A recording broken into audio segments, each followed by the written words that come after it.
Hi dears, നല്ല ചൂടാണ്. പാലക്കാട് ചൂടിൻ്റെ കാര്യത്തിൽ ഒന്നാമതാണെന്ന് അറിയാലോ. അപ്പോൾ വൈകുന്നേരം ഇങ്ങനെ കാറ്റ് കൊള്ളാൻ ഇറങ്ങിയതാ.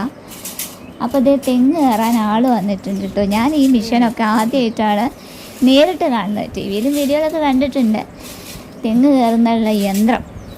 അപ്പോൾ അപ്പുറത്ത് മേമയുടെ വീട്ടിൽ തെങ്ങ് കയറാൻ ഇവരെ വിളിച്ചപ്പോൾ നമ്മുടെ വീട്ടിലും വന്നിട്ട് ഒന്നിട്ട് തരാൻ പറഞ്ഞതാണ്. ഒരു തെങ്ങ് ഉണ്ടായിരുന്നുള്ളൂ ഇവിടെ കായ്ച്ചത്. അപ്പോൾ അതിൽ തേങ്ങ ഇടാൻ വേണ്ടി ഇവർ മിഷനൊക്കെ വെച്ച് കയറുന്ന കണ്ടപ്പോൾ ഞാൻ അത് നിങ്ങളുമായി ഒന്ന് ഷെയർ ചെയ്യാമെന്ന് വിചാരിച്ചു.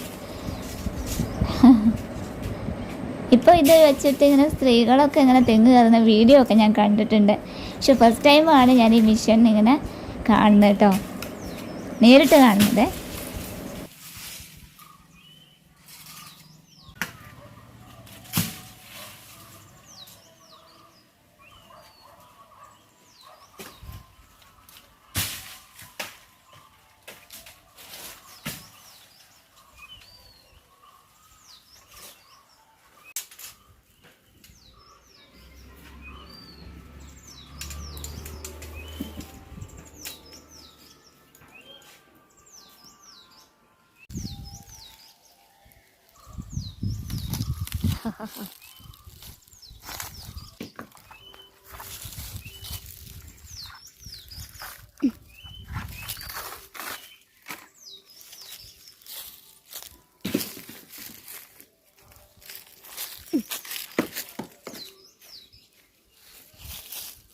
ഇത് രാമപ്പഴത്തിൻ്റെ മരമാണേ നമ്മുടെ വീട്ടിലെ.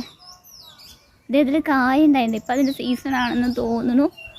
നിറയെ കായ്ച്ചിട്ടുണ്ട് കേട്ടോ. നിങ്ങൾക്ക് കാണാനില്ലേ നിങ്ങൾക്ക്? ഇവിടെ ഒരു കായ, അവിടെ ഒരു കായ, അത്യാവശ്യം കായ്ച്ചിട്ടുണ്ട്.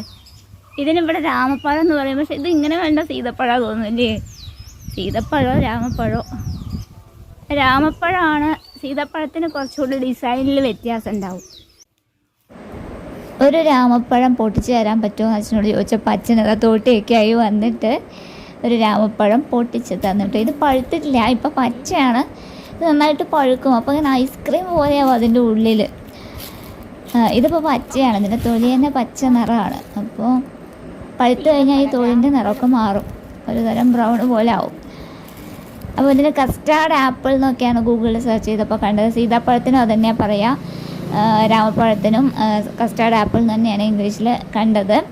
അപ്പോൾ എന്തായാലും ഇതൊന്ന് പഴുക്കട്ടെ, ഇരുന്ന് പഴുക്കുമോ നോക്കാം, എന്നിട്ട് ഞാൻ മുറിച്ച് കാണിച്ചു തരാം കേട്ടോ.